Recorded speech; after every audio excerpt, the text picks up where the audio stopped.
भाग्यवंत म्हणोतया शरण गेले पंढरी राया. भाग्यवंत शब्द आहे, त्याच्यामध्ये भाग्य आणि वंत हा बहुवचनांती प्रत्यय आहे. वतूप मतूप असे प्रत्यय आहे, त्याचं वत मत ऊर्त वान मान असे चालतात. एकवचनी आहे भाग्यवान. थोडं बहुत भाग्य असेल तर भाग्यवान, आणि खूपच भाग्य असेल तर भाग्यवंत. थोडं बहुत धन असेल तर धनवान, खूपच धन असेल तर धनवंत. थोडं बहुत बळ असेल तर बलवान, खूपच त्याच्यात बळ असेल तर बलवंत. हा बहुवचनांती प्रत्यय. थोडी बहुत कृपा ज्याच्याकडे आहे तो कृपावान, आणि खूपच कृपावान असेल तर कृपावंत. तुम्ही संत माय बाप कृपावंत. हा वंत प्रत्यय बहुवचनांती प्रत्यय आहे. इथं काय म्हटलं, भाग्यवंत म्हणजे सगळ्यात मोठा भाग्यवान कोण, तर जो पंढरीनाथाला शरण गेलेला आहे. तद व्यतिरिक्त कोणी राजाही असला तरी तुकोबाराय त्याला भाग्यवंत म्हणायला तयार नाही. आता हे चरण आपण ऐकल्याबरोबर आपला कधी कधी गोड गैरसमज होण्याची दाट शक्यता असते की तुकोबारायांनी सांगितलंय ना, पंढरीनाथाला जे शरण गेलेले आहेत ते भाग्यवान भाग्यवंत.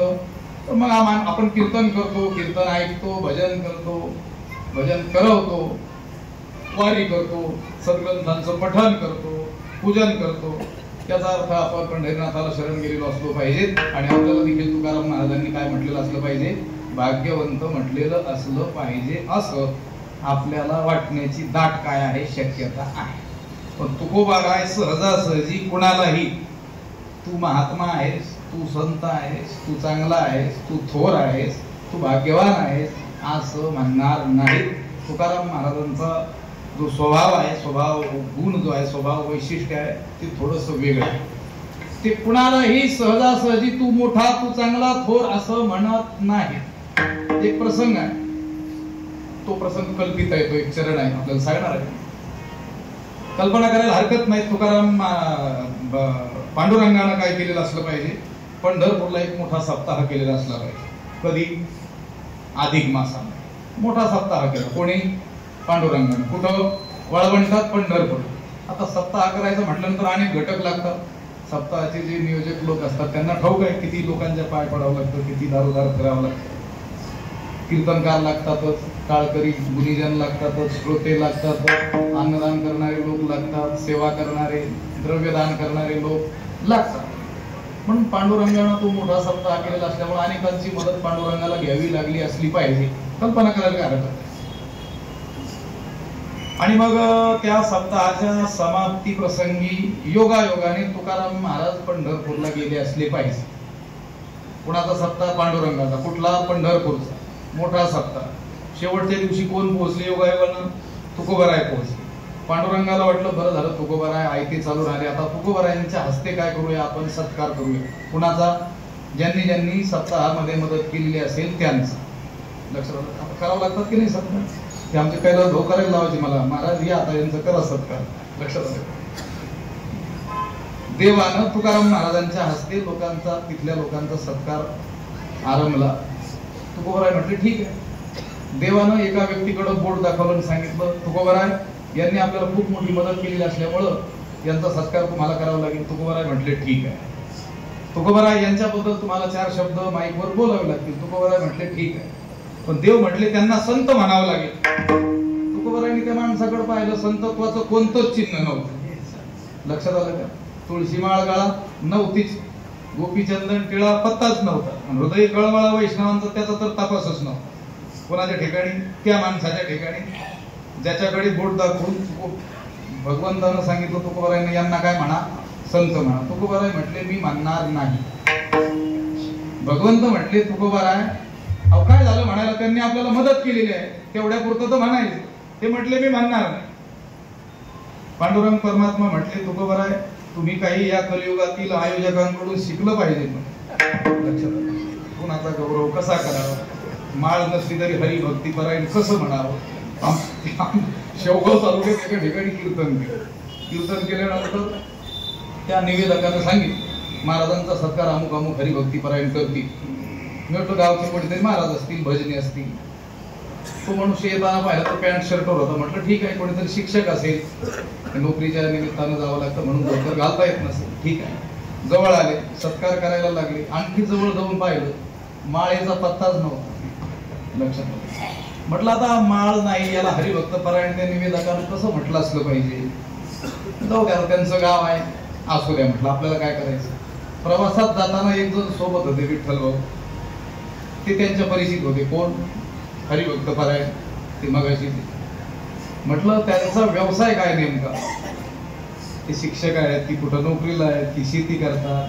त्यांना तर ते निवेदक काय म्हटले, हरिभक्त परायण म्हटले. ते विठ्ठल भाऊनी सांगितलं त्यांचा आश्रम आहे म्हटले. म्हटलं आश्रम? ते म्हटले हायवेवर त्यांचा मोठा आश्रम आहे, त्याला ढाबा असं म्हणतात. विठ्ठला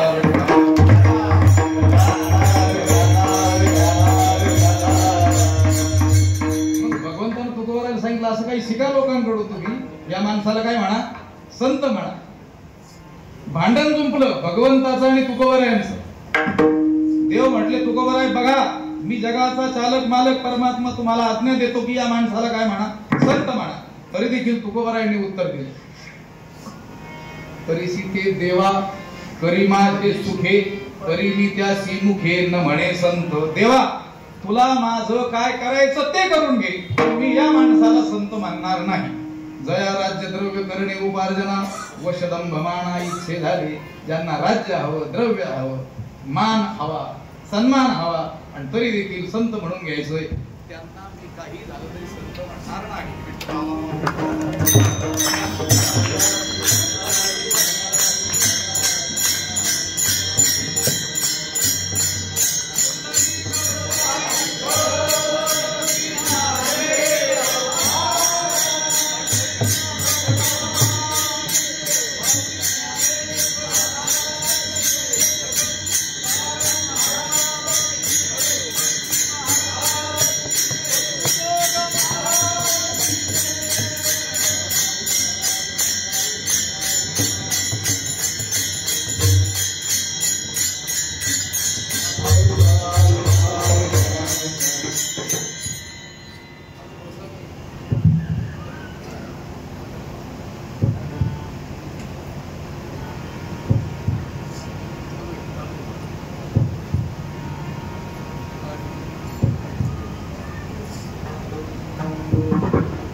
ठीक आहे. हा जो प्रसंग मी आपल्याला सांगितला देवाचं आणि तुकोबारायांचं जे भांडण, त्यातून मला हेच सांगायचं की तुकोबाराय सहजासहजी कुणालाही संत, महात्मा, विद्वान, थोर, मोठा, भाग्यवंत असं म्हणणार नाही. या अभंगामध्ये ज्या अर्थी तुकोबारायांनी भाग्यवंताचं लक्षण केलेलं आहे, त्या अर्थी ते उठसूट कुणालाही भाग्यवंत म्हणत नाहीत. तर शरण गेले पंढरीराया, जे भगवंताला शरण गेलेले आहेत त्यांनाच आम्ही भाग्यवंत म्हणतो असं तुकाराम महाराज म्हणतात. याचा अर्थ तुकाराम महाराजांच्या दृष्टीनं शरण जाणं म्हणजे काय हे आपल्याला पाहावं लागेल. ठीक आहे, आपण वारी करत असू, भजन करत असू, कीर्तन करत असू, पारायण करत असू, नामजप इत्यादी करत असू, तीर्थयात्रा करत असू, शरणागतीची ती कुठेतरी सुरुवात असेलही, पण संपूर्ण शरणागती म्हणजे ह्या गोष्टी नव्हे. हा, जर आपण कीर्तन देवासाठीच करत असू तर गोष्ट वेगळी आहे. भजन करताना ते केवळ देवासाठीच आपण करत असू तर त्याला शरणागती म्हणता येईल. पारायण करताना ते केवळ देवप्राप्तीच्या उद्देशानच करत असू तर त्याला काय म्हणता येईल, शरणागती म्हणता येईल. कीर्तन हे साधन तर किती उच्च मानलेलं आहे. कीर्तन चांग होय अंग हरिरूप. कारण महाराज म्हणतात तुम्हाला काय साधना करायची ती करा, पण मज या कीर्तने विन नाही, मला या कीर्तनाशिवाय काही दुसरं काही सुचत नाही. कलियुगा माझी करावी कीर्तन गेले नारायण दीन भेटी. एवढं कीर्तनाचं काय सांगितलेलं आहे महत्व. पण ते कीर्तन देवासाठीच होत असेल, ते भजन देवासाठीच होत असेल, ती तीर्थयात्रा देवासाठीच होत असेल तर त्याला शरणागती म्हणता येणं काय आहे, शक्य आहे. तुकाराम महाराज शरण जाणं कशाला म्हणतात, ज्ञानेश्वर महाराज शरण जाणं कशाला म्हणतात, शास्त्रकार शरण जाणं म्हणजे काय हे काय सांगतात हे कळल्याशिवाय शरण जाणं म्हणजे काय हे कळणार नाही. आणि शरण जाणं म्हणजे काय हे कळल्याशिवाय तुकाराम महाराज नेमकं कुणाला भाग्यवंत म्हटले हे कळणार नाही. विठ्ठल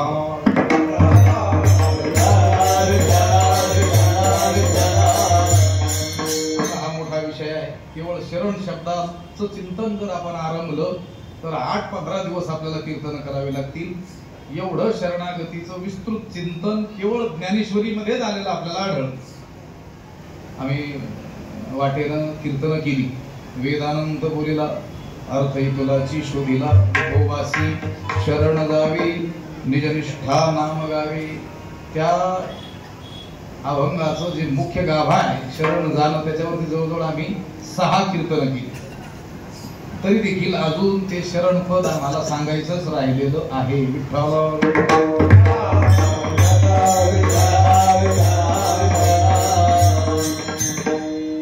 थोडक्यात शरणागती आपल्याला सांगतो.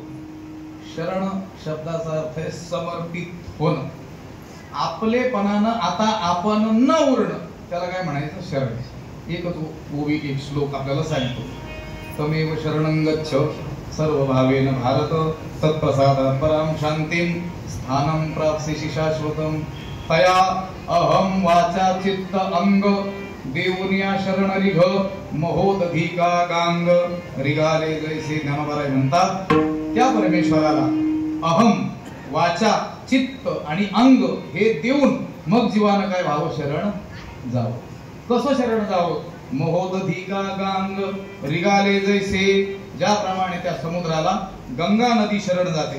गंगा नदी आता समुद्राला शरण गेल्यानंतर गंगा या रूपानं ती शिल्लक राहत नाही.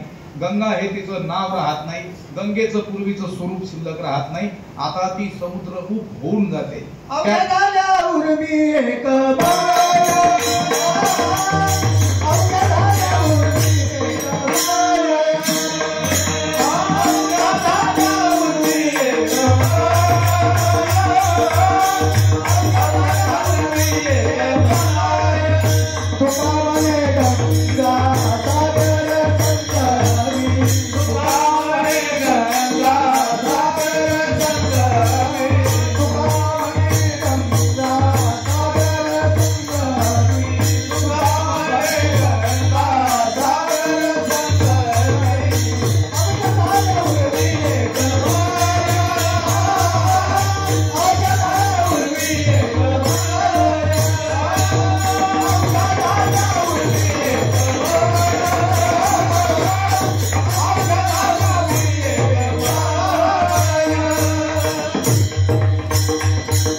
ती गंगा आता पूर्व रूपानं न उरता समुद्र रूप ज्याप्रमाणे होऊन जाते त्याप्रमाणे जीवानं आपलं सर्व अस्तित्व त्या भगवत स्वरूपामध्ये विलीन करणं पुन्हा जीवत्व रूपानं शेष न राहणं याला म्हणतात संपूर्णार्थी शरणागती. तसं तर आम्ही भक्तिशास्त्रीय दृष्ट्या असलेली शरणागती आणि वेदांत शास्त्राच्या दृष्टीने असलेली शरणागती असा भेद करून चिंतन करत असतो. परंतु इथं आपल्या हाती तेवढी वेळ राहिलेली नाही. कीर्तनाला आम्ही एक संज्ञा वापरत असतो. कीर्तनात सांगता तरी किती येतं. एक तासभर संवादात बोलायचे. 4 चरण त्याच्यात त्या संतांची दिव्य अक्षर चिंतन तरी कितीसं करणार म्हणून आम्ही थोडं बहुत बोललं जातं त्या कीर्तनामध्ये. पाठामध्ये मात्र संपूर्ण त्याचा पिसच पाडला जातो.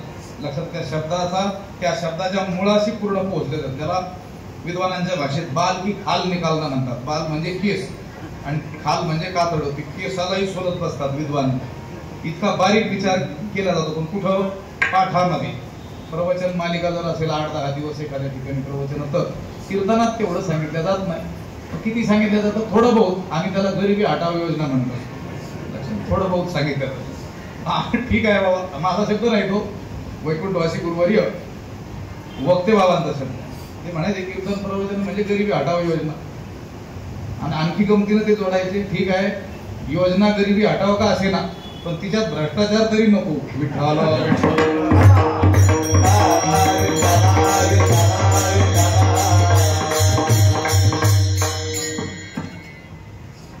शरण गेले पंढरीराया शरण झालं.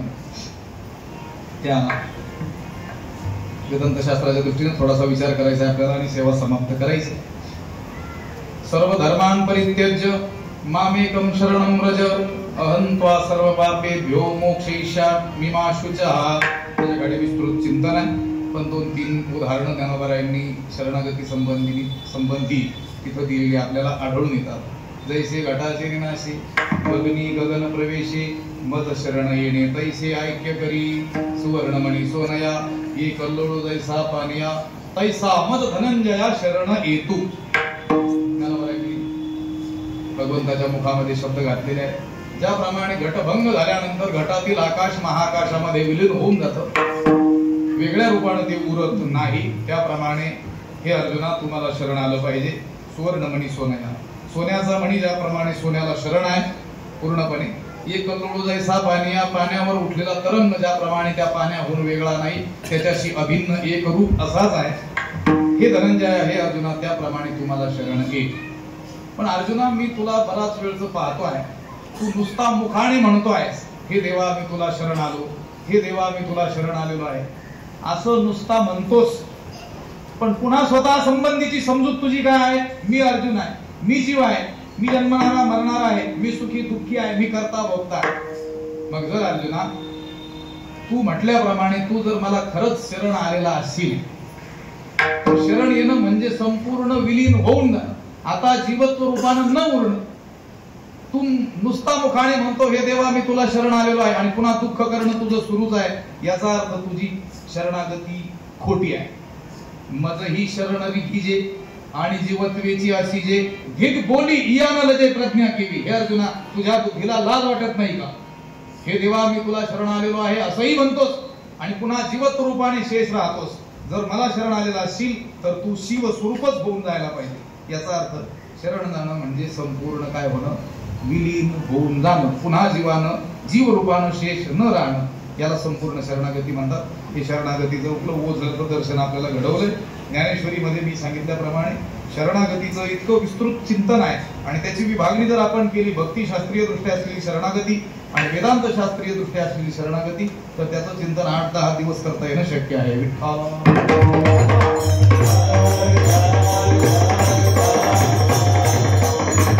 अशी शरणागती ज्याच्या जीवनात असेल तुकोवर आहे, त्या जीवाला म्हणतात हा जीव भाग्यवंत आहे. भाग्यवंत म्हणूतया शरण गेले पंढरीराया.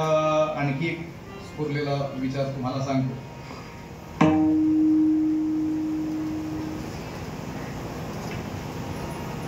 पिकली असेल कडोपण गेले तैसे आम्हा गेले पांडुरंगी पुढचं चरण.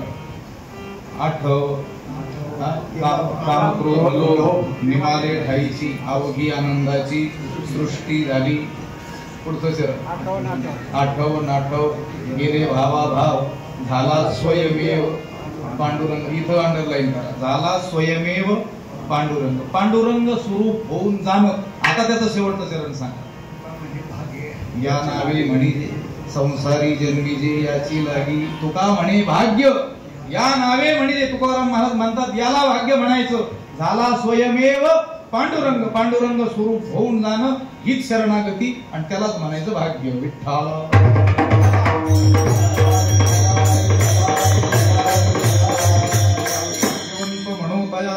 शरण गेले पंढरीराया. आणि अशा रीतीनं शरण गेलेले जे भाग्यवंत होऊन गेले ते हा भवसागर निश्चित तरले. आणि अशाच रीतीनं शरण जाणारे जे भाग्यवंत आत्ता वर्तमान काळात किंवा भविष्य काळात असतील ते हा भवसागर खात्रीनं तरुण जातील, असं नामधारक संतांनी शिक्कामोर्तब केलेलं आहे. दुसरं चरण.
नामधारकाचा ठसा, नामधारक संतांनी असा ठसा म्हणजे शिक्कामोर्तब केलेला आहे, असा निर्णय देऊन ठेवलेला आहे की जे भगवंताला शरण गेले असेच भाग्यवंत तरलेले आहेत आणि जे शरण जातील, पांडुरंगाला शरण जातील असेच भाग्यवंत हा भवसागर तरती.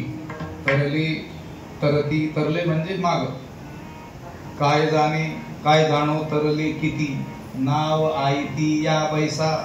ते नामपर प्रकरण आहे, 100 भर अभंग आहे त्याच्यात तुकोबरायांचं नाम महात्म्य सांगितलेले. त्याच्यात नाम महात्म्य सांगताना तुकोबरायांनी सांगितलेलं आहे देवाचं नाम ही काय आहे, नाव आहे. नाव नामाची या सहस्रवरी, नावा या वधारी, सजोन या संसारी तारू झालो. 12व्या अध्यायामध्ये भगवान ज्ञानोबरायांचं वचन. भगवंत बोलतात की सहस्र जी नाम आहे, हजारो जी देवाची नामं आहेत, ती नामं म्हणजेच नावा आहेत, म्हणजेच घोड्या आहेत. या भवसागरातून पैल तीराला सुरक्षित नेण्याकरिता सजोनिया संसारी तारू झालो. म्हणून तुकोबराय त्या उगीला धरूनच बोलतात की काय जाणे तरले किती. आतापर्यंत किती लोक या मार्गाने तरले काय सांगतात. नाव आयती या वैसा, ही आयती सजून तयार असलेली नामरूपी होडी नौका नाव आहे. आपण काय करावं, तिच्यात जाऊन बसावं. तरली तरती हा भरवसा, हा भरोसा, हा विश्वास आपल्याला दिलेला आहे. कोणी? नामधारकाचा ठसा, नामधारक संतांनी. इथं संत शब्द न वापरता नामधारक असा शब्द वापरलेला आहे. कारण संत हे का कोण आहेत, नामधारक आहे. आपण जरी देवाचं नाम अहोरात्र घेत असलो, आपल्यापैकी कोणी भाग्यवान, तरी देखील आपण नामधारक नाही. कोण आहोत? नाम जापक आहोत, नाम जपणारे आहोत. आपल्याला ते जपावं लागतं. लक्षात आलं? जपायचं देखील जपावं लागतं. लक्षात आलं? पण संत नामधारक आहे. त्यांनी नामाला धारण केलं असं म्हणण्यापेक्षा नामानेच त्यांना काय केलेलं आहे, धारण केलेलं आहे. आम्ही नामाचे धारक, आम्ही नामाचे धारक, आम्ही नामाचे धारक, आम्ही नामाचे धारक.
सर्व भावे एक विठ्ठलची प्रमाण.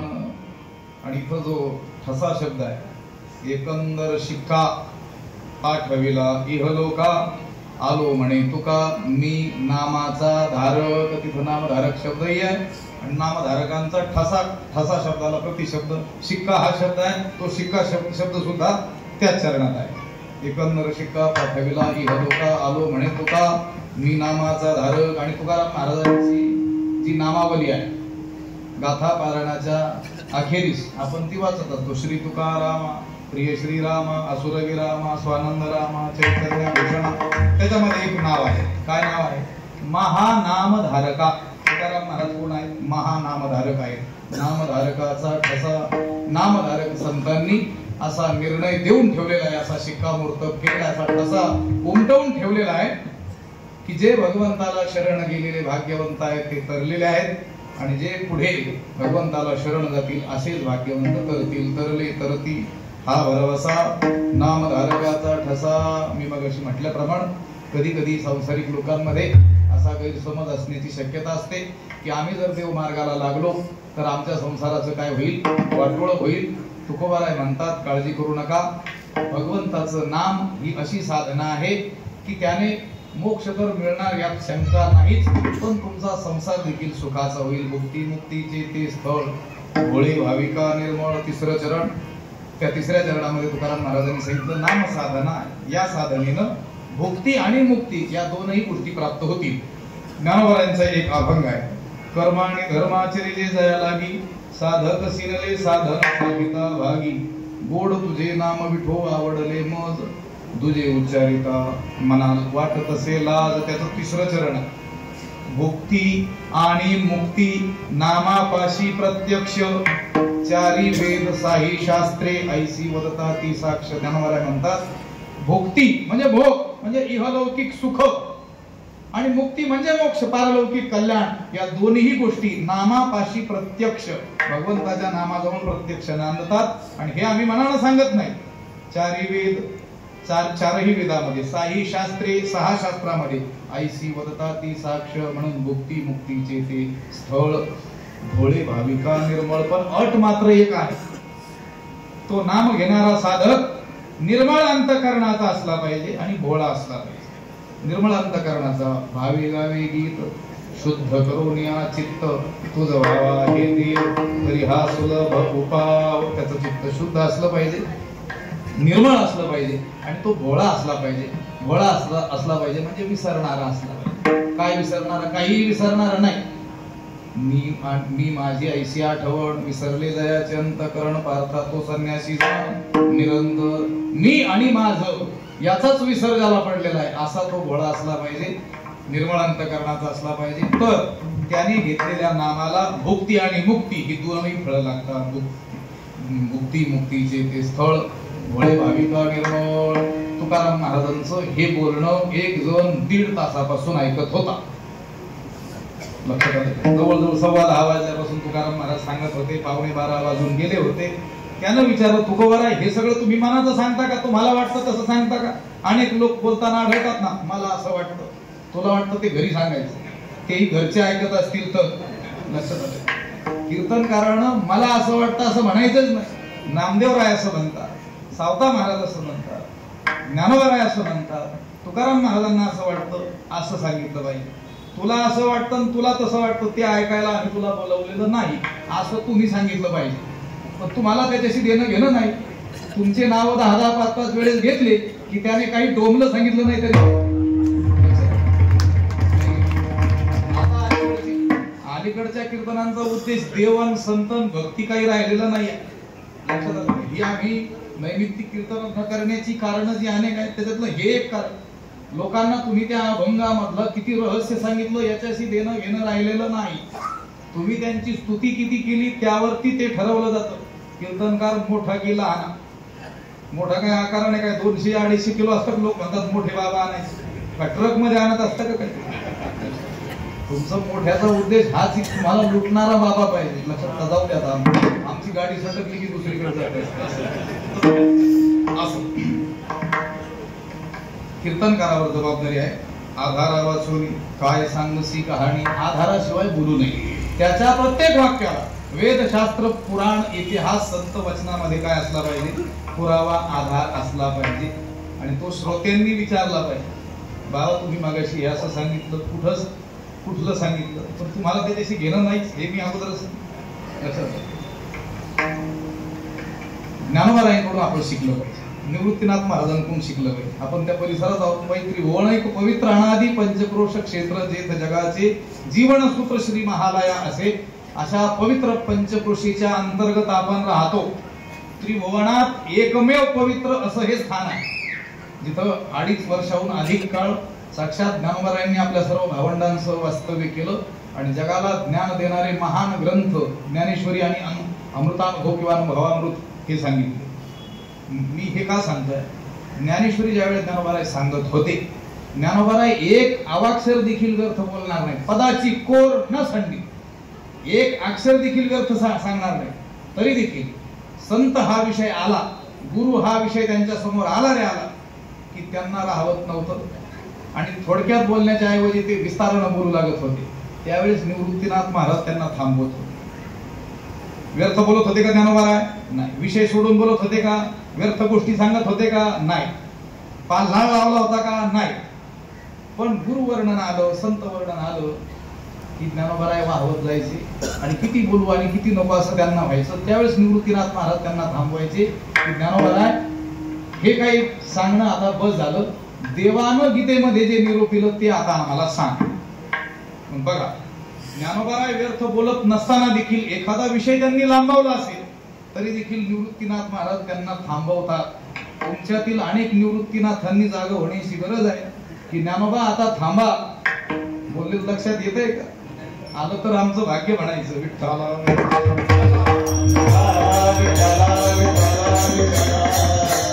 हे सगळं बोलत असताना त्या श्रोत्यानं विचारलं असं, हे सगळं तुम्ही जे सांगितलं, भाग्यवंताचं लक्षण सांगितलं, नामधारकांनी निर्णय करून ठेवला, ते लोक तरले ते तरतील हे सांगितलं, नामसाधना हे निर्मळ अंतःकरणाच्या भोळ्या भाविकांसाठी भुक्ती मुक्तीचं स्थळ आहे हे सांगितलं. पण हे तुम्ही मनाने सांगितलं का? तुकाराय म्हटले नाही. तुका म्हणे नाही, विश्वास ज्या मनी माझ्या वचनावरती जर तुझा विश्वास नसेल तर पहावे पुराणी विचारोनी. जे वेदात आलं, शास्त्रात आलं, पुराणात आलं तेच मी सांगतोय. वाचा बोलो वेदनीती करू संती केली ती. आम्ही आमच्या मुखानं वेदनीतीनं जे सांगितलं, वेदामध्ये ज्या नीती धर्माचा उद्घोष केलेला त्याचंच पुनरुच्चारण आम्ही करतो. मात्र म्हणून तू मला जे विचारतोस, मी मनानं सांगितलं नसून ह्या सगळ्या गोष्टींचं गान कोणी केलेलं आहे? पुराणांनी केलेलं आहे. शेवटचं गायली पुराणे, गायली पुराणे.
4 मिनिटं फक्त चहुवेदीदान साही